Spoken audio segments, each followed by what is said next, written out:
Alright guys, so we're going to show you what to do if you're trying to upload a tune to your X3, X4.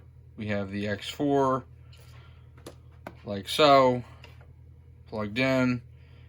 You can check for updates, but we're going to just load the custom tune file. So we're going to browse, and here's where it's going to be. And then you move it over, and you can move it back.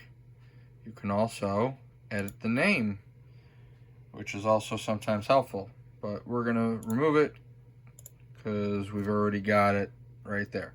So we're not going to program, but normally for this purpose, move it over here and say program. So it's going to do it. The bottom bar will show you the progress. And ta-da, it's on. And to do so, remove and program again. And Action will be deleting your tune. And it'll show you the progress.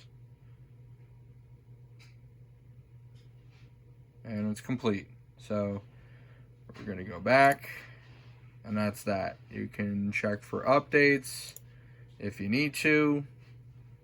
Probably a good thing to do before you marry the tuner to the car ECU.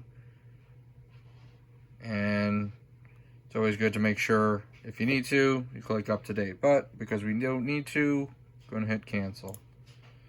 And that's it for this part of the program.